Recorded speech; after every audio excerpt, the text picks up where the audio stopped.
Doctor Sangram Patil बोलतो. मित्र हो, ओमप्रकाशजी हे व्यवसायाने डॉक्टर होते. ते ब्रह्मदेशामध्ये जन्मले, वाढले आणि सत्यनारायण गोयंकाजींचे जे गुरु होते, विपश्यनाचार्य सयाजी उबाखेन यांच्याकडूनच डॉक्टर ओमप्रकाशजींना विपश्यना मिळाली होती. आणि विपश्यना मिळाल्या ते 3-4 दिवसातच त्यांचा एवढा प्रोग्रेस झाला की त्यांनी निर्वाणाचा साक्षात्कार केला. म्हणजे शरीर, मन याच्या पलीकडची जी अवस्था असते, की जी आपल्याला मन शुद्धता झाली एका पर्टिक्युलर लेव्हलची, की मग ती अनुभवता येते. ती त्यांना 3ऱ्या-4थ्याच दिवशी विपश्यनेच्या अनुभवता आली. आणि त्यानंतर मग त्यांनी आयुष्यभर विपश्यनेच्या क्षेत्रात काम केलं. त्यांची मेडिकल प्रॅक्टिस, संसार सुरूच होता. परंतु ते काम करत राहिले, साधना करत राहिले, शिकवत राहिले.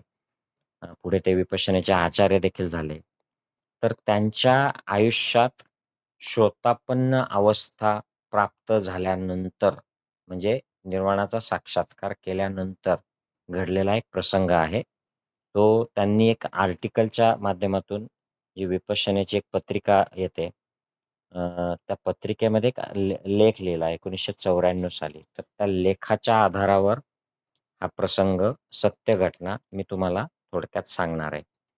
अत्यंत महत्वाची आहे. आयुष्यात जे उतार चढाव येतात, काही अत्यंत बिकट प्रसंग येतात आणि अशा प्रसंगांच्या वेळी आपल्याला असं we feel like we are stuck. Helpless वाटतं, होपलेस वाटतं, लो वाटतं, की यातून काही मार्ग आहे की नाही. आणि मग अशा वेळेला मनाची निगेटिव्हिटी न वाढवता याला कसं फेस करायचं, तर याच्यासाठी काय उपयोगाचा आहे, हे सांगणारा हा लेख आहे, ही स्टोरी आहे. यांच्यावर जो प्रसंग जो आला होता, तो थोडक्यात असा की रंगूनमध्ये म्हणजे ब्रह्मदेशामध्ये 7 मार्च 1974 ते क्लिनिकमध्ये काम करत होते. त्यावेळेला 12 वाजता दुपारी 2 ऑफिसर्स आले, BSIचे, ब्युरो ऑफ स्पेशल इन्व्हेस्टिगेशनचे लोक. आता हे त्यावेळेला ब्रह्मदेशामधली अशी संस्था होती गव्हर्नमेंटची तिथल्या, की ही म्हणजे हिचं नाव घेतलं की लोक घाबरायचे, की अरे बापरे, हे आता आपल्याला अडकवणार, हे जेलमध्ये टाकणार, हे आपल्या मागे चौकशीचा फास लावणार, अशी दहशत त्यांची होती. आणि त्यांनी विशेष अभियान चालवलेलं होतं, गरुड अभियान म्हणून, गलो अभियान. त्याच्या अंतर्गत ते कुठल्याही संशयित व्यक्तीकडे जायचे, त्याला पकडायचे, महिने चौकशीच्या नावाखाली डांबून ठेवायचे, त्यांना शारीरिक मानसिक त्रास द्यायचे, झोपू द्यायचे नाही, म्हणजे 3rd डिग्री आपल्याकडे जसं म्हणतात तसं ते करायचे. तर अशा इन्स्टिट्यूटचे 2 जण त्यांच्या क्लिनिकला आले. त्यांना म्हटले, तुम्ही हे सगळं आवरा तुमचं पेशंट मग आपण बोलू. मग त्यांनी पेशंट संपल्यावर क्लिनिकची झडती घेतली, घरची झडती घेतली आणि त्यांना सांगितलं की तुम्हाला यावं लागेल आमच्या सोबत, म्हणजे याचा अर्थ की आम्ही तुम्हाला अटक करत आहोत. आणि मग ओमप्रकाशजींनी सोबत सतरंजी, ब्लँकेट, छोटा बिछाना, पुस्तकं, थोडं खायला वगैरे असं घेऊन ते त्यांच्यासोबत निघाले. आणि घरी पत्नीला सूचना केल्या की काळजी करू नकोस, वेळ लागू शकतो, कोणाला लाच वगैरे देऊ नको, आणि सगळ्या बेसिक सूचना त्यांनी केल्या. तर त्याच्यानंतर त्यांना एका ऑफिसमध्ये नेलं गेलं. तिथे त्यांची चौकशी झाली. त्यानंतर त्यांना सांगितलं गेलं बेसिकली की यू आर गेटिंग अरेस्टेड. ते म्हणतात की मी एकदम शांत होतो. मी अजिबात चलबिचल झालो नाही, घाबरलो नाही. मला कुठली भीती, आशंका, कुठली उत्सुकता देखील नव्हती. मी समता ठेवत होतो. विपश्यने मार्गामध्ये असलेल्या लोकांना या समतेचा अर्थ चांगला कळतो. मग त्यांना एका अशा आयसोलेटेड घरात नेलं गेलं. जिथे त्यांना असं वाटलं की आपल्याला आता इथेच मुक्काम करावा लागेल की काय, म्हणून त्यांनी तिथे बिछाना अंथरला आणि लोळले, पुस्तक वाचायला सुरुवात केली. आणि तिथे थोडंसं आध्यात्मिक वाचन सुरू केलं. मग त्यांना तिथे असं लक्षात आलं की इतरही लोकांना तिथे डांबून ठेवलेलं आहे वेगवेगळ्या आरोपाखाली. तर तिथे अजून एक जण बर्मीज यंगस्टरला पण आणलं गेलं आणि तो रात्रभर मग तिथे शोक प्रकट करत होता. संताप प्रकट करत होता, की मी कसा निष्पाप आहे, मला कसं डांबून ठेवलं आहे. अशा पद्धतीचं ते वातावरण होतं. त्यांना तिथे एका छोट्याशा खोलीमध्ये ठेवलं गेलं. त्या खोलीत अजून एक जण होतं आणि मग त्या खोलीत अंधार असायचा. त्या टॉयलेटची सोय व्यवस्थित नव्हती. एका भांड्यात त्यांना दिलं जायचं. तिथेच त्यांनी टॉयलेट करायची किंवा फूड उरलेलं फूड त्याच्यातच टाकायचं आणि मग तो एक शिपाई ते प्रकारचे 35 दिवसपर्यंत हे सगळं त्यांना सहन करावं लागलं.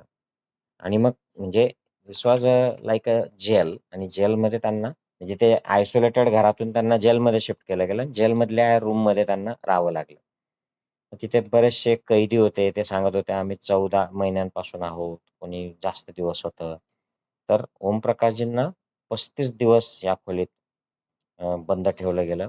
सकाळी 4 वाजता तो कैदीचं मलमूत्रचं भांडं चेंज करणार आणि मग तो त्यातून तो ते चेंज करून द्यायचा घेऊन जायचा आणि 3-4 दिवसातून एकदा अंघोळीला त्यांना चान्स दिला जायचा. तर अशा परिस्थितीमध्ये ते मेडिटेट करत राहिले. मनाची त्यांनी शांती ढळू दिली नाही आणि मग त्यांना परत चौकशीसाठी बोलावलं गेलं आणि ती चौकशी त्यांची होत असताना मग त्यांना जे नवीन बी-एस-आय ऑफिसर्स होते त्यांनी सगळं डिटेल विचारलं. यांनी प्रामाणिकपणे सगळं सांगितलं आणि मग 12 एप्रिल 74 ला सकाळी नाश्त्यानंतर वॉर्डनने त्यांना येऊन सांगितलं, की तुम्ही आता जेलचं सामान जे इथे ठेवा आणि तुमचं सामान सोबत घ्या. त्यांना वाटलं, की आता दुसरी कुठेतरी आपल्याला नेतील. तर त्यांचे फोटो वगैरे काढले गेले.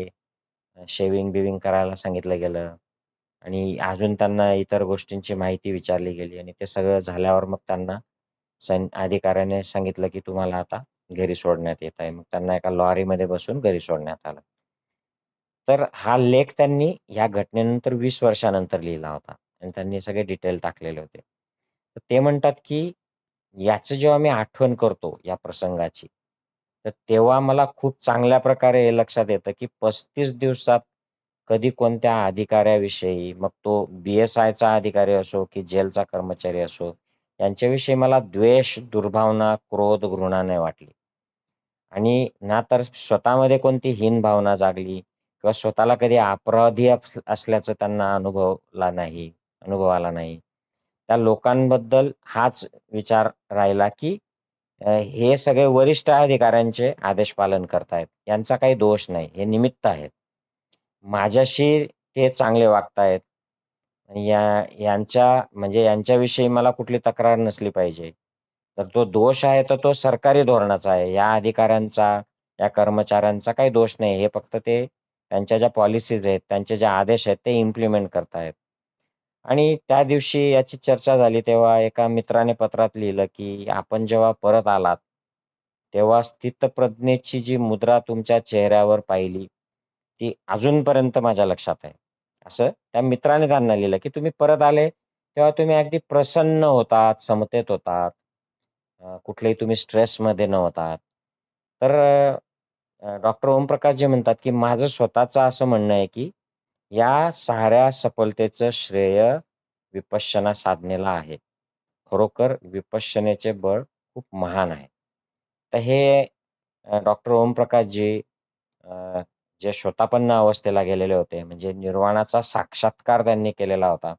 म्हणजे इथून पुढे एक टाइम बाउंड फॅशनमध्ये ते बुद्ध अवस्थेला डेफिनेटली पोहोचणार. नथिंग कॅन स्टॉप हिम.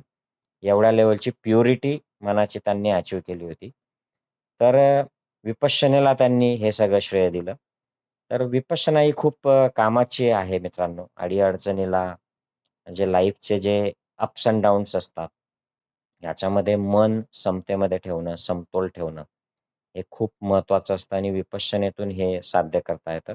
आणि डॉक्टर ओमप्रकाशजींच्या कथेतून हे चांगलं यांच्या स्वतःचा जो अनुभव होता, यातून हे चांगलंच आपल्याला लक्षात येतं आणि ते त्यातून प्रेरणा देखील मिळते. I hope you find this information motivating and useful आणि नक्की विपश्यना कोर्सचा विचार करा. मंगल हो सगळ्यांचं.